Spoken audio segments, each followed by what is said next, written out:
Hello friends, मेरा आज का टॉपिक है फाइलम पोरीफेरा। ये 11th क्लास का इम्पोर्टेंट टॉपिक है और जो जितने भी कॉम्पिटिटिव एग्ज़ाम हैं उनके लिए भी इम्पोर्टेंट टॉपिक है।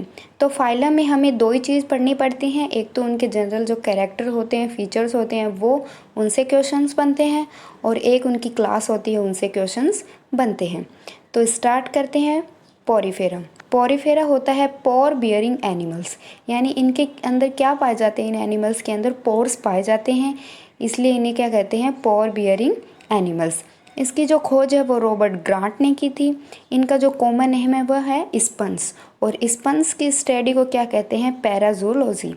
अधिकांश जंतु जो होते हैं वो क्या होता है, मैराइन वाटर में पाए जाते हैं, समुद्री जल में मिलते हैं। लेकिन इसका जो अपवाद है वो है स्पोंजिला और एफिडेटिया, जो क्या होते हैं, फ्रेश वाटर में पाए जाते हैं। सभी जंतु क्या होते हैं, सेडेंट्री होते हैं, यानी एकल में होते हैं। और लेकिन जो कॉलोनी में मिलते हैं वो है ल्यूकोसोलेनिया, जो एनिमल है वो क्या होता है, कॉलोनी में पाया जाता है। इसे यह निम्न श्रेणी के मल्टी सेलुलर जीव होते हैं और स्पंज में ऊतक नहीं होते हैं। इन एनिमल्स की जो बॉडी होती है वो पोर बियरिंग होती है, यानी पोर होते हैं। तो ये दो टाइप के हो गए, एक ओस्टिया और ओस्कुलम। ये जो ओस्टिया जो पोर होते हैं ये आकार में क्या होते हैं, छोटे होते हैं, संख्या में अधिक होते हैं और जलधारा इनमें क्या होती है, प्रवेश करती है इन ओस्टिया से। और जो ओस्कुलम होता है वो आकार में बड़ा होता है, संख्या में एक होता है, वह धारा इनसे क्या होती है, बाहर निकलती है। तो ये इसका डायग्राम है, हम देखेंगे कि ये बाहरी सरफेस पे इन पे क्या हो गया, ओस्टिया हो गया। इनमें से जो वाटर करंट है वो इसके अंदर प्रवेश करेगा, ये स्पोंजोसील यानी गुहा हो गई। और जो ओस्कुलम जो संख्या में एक होता है, इसमें से वाटर करंट क्या होगा, आउटसाइड यानी बाहर निकल जाएगा। तो ओस्टिया और ओस्कुलम, ये जो एनिमल जो होते हैं वो सोलेंट्री हो गए, सोलेंट्री कोई हो गया हाइलोनिमा, और जो कॉलोनी में हो गया वो लुकोसोलेनिया। इसका जो शरीर संगठन होता है वो सेलुलर होता है और एसिमेट्री असीमित होता है। इन एनिमल्स का जो आकार होता है वो फूलनुमा हो सकता है, नालवत भी होता है और कलश के समान भी होता है। इस फाइलम के जंतु जो होते हैं वो डिप्लोब्लास्टिक होते हैं, यानी इसमें 2 लेयर पाई जाती हैं, एक तो हो गई आउटर लेयर और एक हो गई इनर लेयर।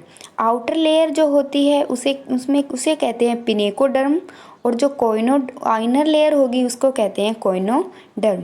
पिनेकोडर्म में पिनेकोसाइट सेल्स पाई जाती हैं और कोइनोडर्म होती हैं उसमें कोइनोसाइट्स या कोलर सेल्स पाई जाती हैं। पिनेकोसाइट्स और जो कोइनोसाइट्स जो सेल्स होती हैं उसमें एक बीच में एक परत पाई जाती है जिसे मेसेनकाइम कहते हैं। तो जैसे ये डायग्राम हो गया इसका, ये बाहर की तरफ पिनेकोडर्म सेल्स हो गई और ये जो इनर लेयर हो गई ये कोइनोडर्म की हो गई, और ये बीच में जो लेयर हो गई परत उसको कहते हैं मेसेनकाइम। ये जो मेसेनकाइम होती हैं इसमें अमीबियोसाइट सेल्स उपस्थित होती है। तो इसमें कौन कौन सी सेल्स होती हैं, जैसे आर्कियोसाइट सेल्स जो टोटीपोटेंट होती है, क्रोमोसाइट सेल्स जिसमें पिगमेंट सेल्स यानी पिगमेंट पाए जाते हैं, कलर पाए जाते हैं, और थीसोसाइट सेल्स जो होती हैं वो संग्रहित भोज्य कणिकाएं पाई जाती हैं। तो इसमें जो बीच में परत होती है इसमें मेसेनकाइम मिलता है और मेसेनकाइम में अमीबियोसाइट सेल्स उपस्थित होती है। इन एनिमल्स का जो कैनाल सिस्टम होता है वो 4 प्रकार का होता है। फर्स्ट है एस्कोन टाइप का, साइकोन टाइप का, ल्यूकोन टाइप का और रेगोन टाइप का। एस्कोन टाइप का जो कैनाल सिस्टम होता है वो सिंपलेस्ट प्रकार का होता है, और जो रेगोन प्रकार का होता है वो लार्वा स्टेज होता है। इसमें 2 रिप्रोडक्शन हो गया, एसेक्सुअल रिप्रोडक्शन और सेक्सुअल रिप्रोडक्शन। एसेक्सुअल रिप्रोडक्शन जो होता है उसमें मुकुलन द्वारा होता है, बडिंग द्वारा, फ्रेगमेंटेशन विखंडन के द्वारा और जेम्यूल के द्वारा। जेम्यूल इसमें इम्पोर्टेंट होता है क्योंकि इसके अंदर क्या होता है, आर्कियोसाइट सेल्स उपस्थित होती हैं, और इसका एग्जाम्पल हो गया साइकोन। इसमें एंडोजिनस बड मिलती है, यानी एंडोजिनस बडिंग इसमें होता है। और जो मुकुलन जो होता है यानी बडिंग जो होती है उसके अंदर एक्सोजिनस बड मिलती है। मुकुलन में होता है कि जैसे ये कोई एनिमल है, इसका बाहर का एक पार्ट यानी एक्सोजिनस बड टूटकर अलग हो जाएगी जिससे एक नया जीव बना लेगा। और सेक्सुअल रिप्रोडक्शन में क्या हो गया, स्पर्म और ओवा द्वारा क्या होता है, सेक्सुअल रिप्रोडक्शन होता है। पानी के अंदर स्पर्म आ जाते हैं और ओवा उनको ग्रहण कर लेता है, जिससे सेक्सुअल रिप्रोडक्शन होता है। इसमें भी क्या होती है, आर्कियोसाइट सेल्स जो होती हैं वो उपस्थित होती है। यानी एक तो एसेक्सुअल में तो जैमूल में आर्कियोसाइट सेल्स उपस्थित होती हैं, और सेक्सुअल रिप्रोडक्शन में स्पर्म और ओवा होता है और आर्कियोसाइट सेल्स होती है। तो इनका जो परिवर्धन होता है वो इनडायरेक्ट परिवर्धन होता है, यानी अप्रत्यक्ष परिवर्धन होता है, क्योंकि इनमें लार्वा अवस्था जो होती है वो उपस्थित होती है। इनमें दो प्रकार के लार्वा पाए जाते हैं, एक तो एम्फीब्लास्टुला लार्वा और एक पैरेन्काइमुला लार्वा। ये जो डायग्राम है ये एम्फीब्लास्टुला लार्वा का है, जिसमें क्या है, बाहर की तरफ फ्लैजिला, और ये है पैरेन्काइमुला जो लार्वा है वो। इसमें आर्कियोसाइट सेल्स जो होती हैं वो उपस्थित होती है। परिवर्धन कैसा हो गया इसमें, इनडायरेक्ट डेवलपमेंट, यानी लार्वा अवस्था जो होती है वो उपस्थित होती हैं। एग्ज़ाम में पूछ लेते हैं कि फाइलम, जितने भी फाइलम होते हैं उसके अंदर जो लार्वा स्टेजेस आती हैं उनके बारे में पूछ लेते हैं कि इसमें कौन कौन से लार्वा मिलते हैं। तो जो फाइलम पोरीफेरा है उसके अंदर दो लार्वा मिल गई, एम्फीब्लास्टुला लार्वा और पैरेन्काइमुला लार्वा। इसमें जो है इन एनिमल्स में रीजनरेशन की अपार क्षमता पाई जाती है। इनका जो पाचन तंत्र है वो एंट्रासेलुलर डाइजेशन होता है, अंतरकोशिकीय पाचन पाया जाता है। इसमें श्वसन तंत्र है, उसमें परिसंचरण तंत्र, उत्सर्जन तंत्र और तंत्रिका तंत्र क्या होते हैं, अनुपस्थित होते हैं। तो ये हो गए हम इनके जनरल कैरेक्टर। अब हम देखेंगे इसका क्लासिफिकेशन। तो पोरीफेरा का जो क्लासिफिकेशन है वो on the basis of endoskeleton, यानी एंडोस्केलेटन की आधार पर इसका क्या किया गया है, क्लासिफिकेशन किया गया है। तो एंडोस्केलेटन में क्या होता है, स्पिक्यूल्स होते हैं और स्पॉन्जिन फाइबर होती है। तो स्पिक्यूल्स के आधार पर इनका क्या किया गया है, क्लासिफिकेशन किया गया है एंडोस्केलेटन में। तो स्पिक्यूल्स कितनी हो गई, दो प्रकार की होगी, एक तो कैल्शियम कार्बोनेट और एक SiO2 यानी सिलिका।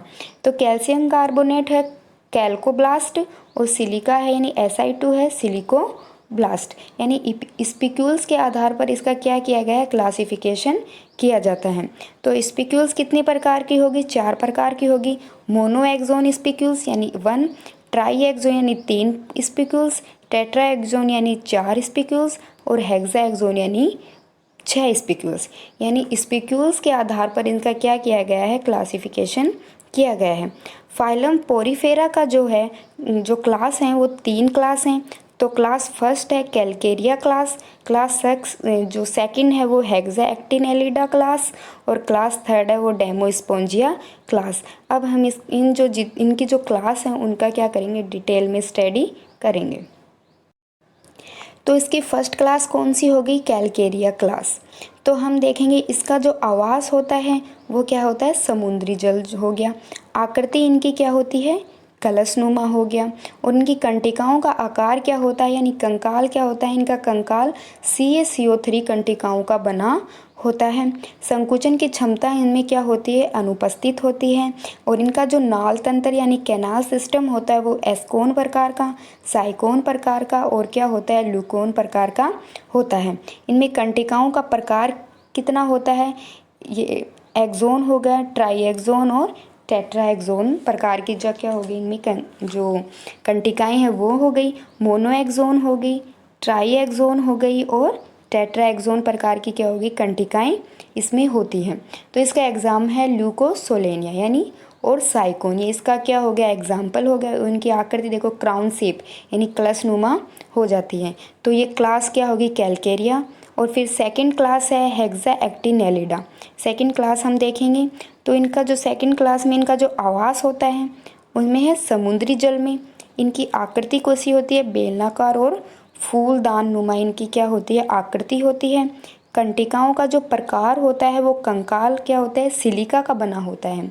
यानी कंटिकाओं भी हम इनको कह सकते हैं और कंकाल भी कह सकते हैं। तो कंकाल किसका बना होता है, सिलिका का बना होता है। नाल तंत्र इनका कैसा हो गया, ल्यूकोन प्रकार का।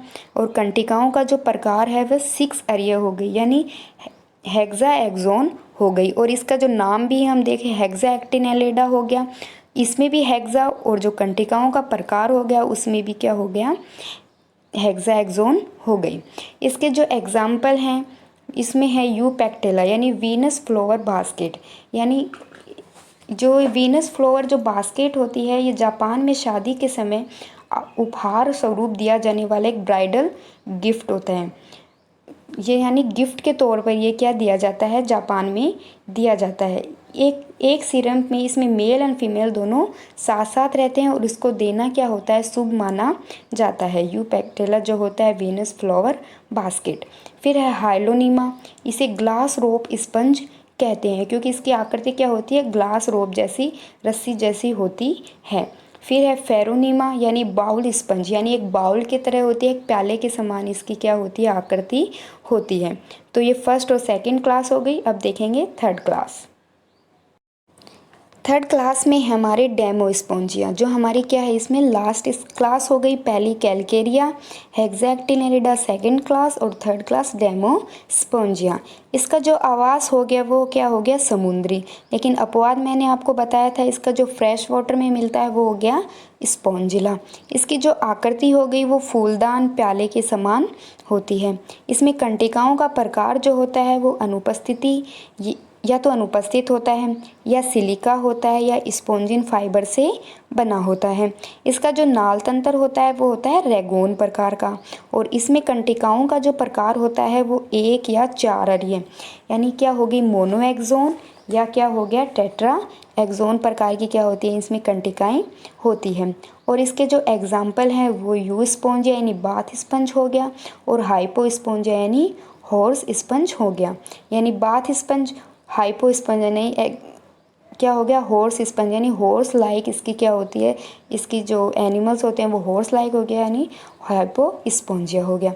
तो फ्रेंड्स ये हो गया आज का टॉपिक पोरीफेरा। अगर आपको ये वीडियो अच्छा लगा हो तो इसे लाइक शेयर एंड सब्सक्राइब करना। Thank you.